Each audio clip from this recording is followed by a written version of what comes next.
अस्सलाम वालेकुम, मैं हूं बाबर हयात और आप देख रहे हैं वर्ल्ड क्रिकेट न्यूज़ पर कवर ड्राइव विद बाबर हयात। और आज इंडिया ने किया है जी एक बार फिर कमाल। मैच में इंडिया ने अपनी गिरफ्त को कर लिया है मजबूत और ऑस्ट्रेलिया के ऊपर पूरी तौर पर इस वक्त टीम इंडिया हावी होती हुई दिखाई दे रही है। ऑस्ट्रेलिया को एक बड़ा मौका मिला था लेकिन उस मौके को ऑस्ट्रेलिया की टीम कैपिटलाइज नहीं कर सकी। मैच के ऊपर अपनी मुकम्मल राय देने जा रहा हूँ, एनालिसिस देने जा रहा हूँ। मेरे साथ रहिएगा और आखिर में मुझे बताइएगा कि क्या मेरा एनालिसिस आपको ठीक लगा है या नहीं लगा, नीचे कमेंट्स में।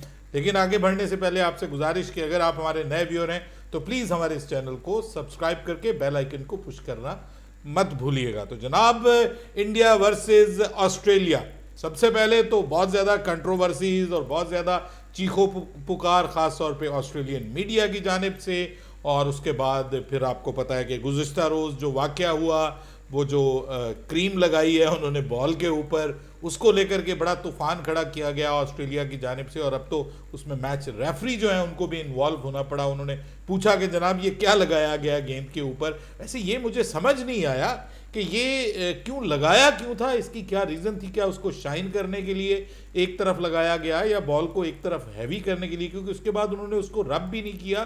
तो क्या ये मतलब I am not a technical person, क्या ये इस तरह से करना ठीक है क्रिकेट में या इलीगल है कि कोई बाहर से जो है वो एक्सटर्नल सब्सटेंस जो है क्या वो आप लगा सकते हैं। आईसीसी के रूल्स में मुझे गाइडेंस की इस हवाले से ज़रूरत है। मैंने इस पर अभी कुछ रिसर्च नहीं की, लेकिन बहरहाल इस पर कोई किसी किस्म का कोई इशू तो क्रिएट नहीं हुआ। लेकिन आज इशू क्रिएट किया है जी रोहित शर्मा ने ऑस्ट्रेलिया के लिए। क्या शानदार बल्लेबाजी का आज उन्होंने मुजाहरा किया है। और वो अकेले, अगर मैं कहूँ कि मिडिल ऑर्डर जिस तरह से उनके साथ से एक एक करके मिडिल ऑर्डर जो है वो उनका साथ छोड़ता गया, टॉप ऑर्डर ने भी उनका साथ उस तरह से नहीं दिया। उनके साथ ही केएल राहुल भी साथ छोड़ गए, फिर पुजारा साथ छोड़ गए, अश्विन भी आज कोशिश तो उन्होंने खूब की, इंपॉर्टेंट 23 रन की बारी खेली, लेकिन फिर वो भी आउट हो गए। और उसके बाद विराट कोहली आज जो है वो बिल्कुल बाबर आजम के स्टाइल में आउट हुए हैं। बाबर आजम लास्ट सीरीज में आपको याद होगा कि वो भी बिल्कुल इसी तरह विकेट के पीछे एक बाहर जाती हुई बॉल को छेड़ने की वजह से विकेट कीपर के हाथों से कैच आउट हुए थे। सेम उसकी कॉपी आज नज़र आई। विराट कोहली अनफॉर्चुनेटली नहीं कर सके।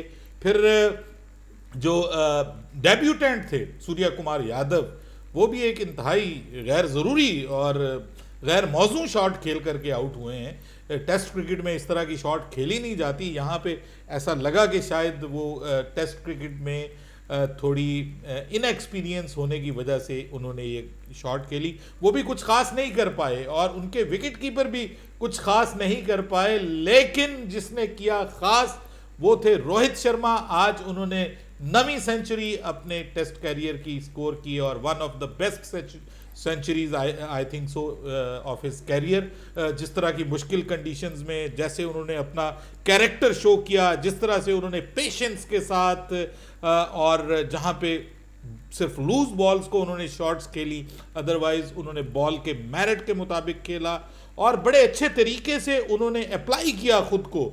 और ख़ास तौर पे जो स्पिन थी उसको उन्होंने कदमों का इस्तेमाल करके जिस तरह से स्पिन को टैकल किया दोनों बॉलर्स की, मर्फी की और नेथन लॉयन की, ये काबिले तारीफ है। और उनकी ये इनिंग्स ऑब्वियसली ऐसे लग रहा था कि जैसे वो वन मैन और आर्मी के तहत की तरह से खेल रहे हैं, तब तक कि जब तक जो है वो राजपूत बॉय जो है वो नहीं आए और उन्होंने आकर जडेजा ने एक ज़बरदस्त साझेदारी निभाई और उसके बाद फिर उन्होंने शानदार मिस सेंचुरी स्कोर की। और उन्होंने बताया कि वो ऑब्वियसली दुनिया के one of the best allrounders हैं और बॉलिंग में 5 विकेटें, फिर यहाँ पर बहुत क्रूशल इनिंग्स खेली है। अगर मैं कहूँ कि ये मैच चेंजिंग इनिंग्स जो है वो उनकी इनिंग्स है तो गलत नहीं होगा। उन्होंने मैच का जो मोमेंटम है उसको शिफ्ट कर दिया इंडिया की तरफ और साथ में फिर उनका जो साथ निभाया है अक्षर पटेल ने। बॉलिंग में वो कुछ नहीं कर पाए ज़्यादा, लेकिन यहाँ पर आके बैटिंग में उन्होंने जिस तरह से साथ निभाया और अच्छी क्विक इनिंग्स उन्होंने खेली है अपने दूसरे साथी के साथ, जडेजा के साथ। तो मैं ये समझता हूँ कि इंडिया को एक कमांडिंग पोजीशन में लेकर के चले गए हैं इस टर्निंग पिच के ऊपर, जो कि अब आहिस्ता आहिस्ता मजीद खेलने के लिए मुश्किल हो जाएगी, जिसके ऊपर इंडिया को चौथी इनिंग्स में खेलना है। तो अगर आप 144 की लीड ले चुके हैं और अभी आपके सिर्फ 7 खिलाड़ी, सिर्फ नहीं बल्कि 7 खिलाड़ी आउट हैं, और दोनों जो आपके इंपॉर्टेंट बल्लेबाज जो आपकी टीम को मुश्किल सिचुएशन से बाहर लेकर के आए हैं वो अभी क्रीज के ऊपर मौजूद हैं, तो ऐसा लग रहा है कि इंडिया इस वक्त ऑब्वियसली बड़ी कमांडिंग पोजीशन में है। इसके ऊपर 150 के ऊपर जितने भी रन्स की लीड इंडिया को हासिल होगी, इंडिया इस मैच से ऑस्ट्रेलिया को बाहर करता जाएगा। ऑस्ट्रेलिया के पास मौका जरूर था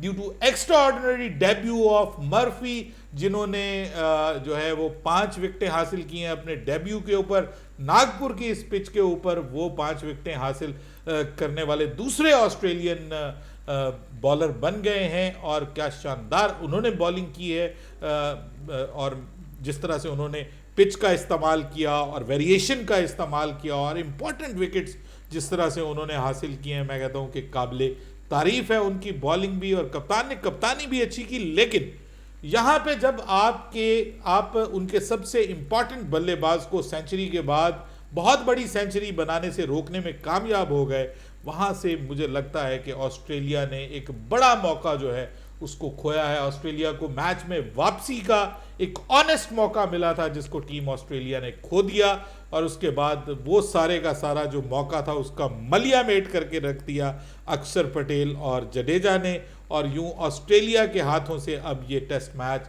दूर होता जा रहा है। आप जितनी मर्जी शिकायतें लगाएं, जो मर्जी कहें, मैच टेम्परिंग की बात करें, कंट्रोवर्सीज को करें, at the end of the day जिसने जीतना है उसने जीतना है। और अब मुझे ऐसा लग रहा है कि इंडिया के लिए इस मैच में जीत जो है वो खासी रोशन जीत के इम्कानात जो हैं वो नज़र आ रहे हैं due to extraordinary batting of Rohit Sharma and Ravindra Jadeja. और रविंद्र जडेजा की जो इनिंग्स है वो मुझे बहुत इम्पैक्टफुल लगी, क्योंकि अगर आप रोहित शर्मा अकेले खेलते रहे, लड़ते रहे, वो आउट हो गए, तो अगर ये दोनों की जो अब साझेदारी पार्टनरशिप लगी है, अगर ये ना लगी होती और ये दोनों विकेटें जल्दी गिर जाती, तो ऑस्ट्रेलिया इस मैच में बहुत ज़बरदस्त तरीके से वापस आ सकता था। तो ऑस्ट्रेलिया के मुंह से ये मौका जो है, बड़ा इंपॉर्टेंट मौका जो है, ये छीन लिया है इन दोनों बल्लेबाजों ने, जो लेट ऑर्डर बल्लेबाज हैं।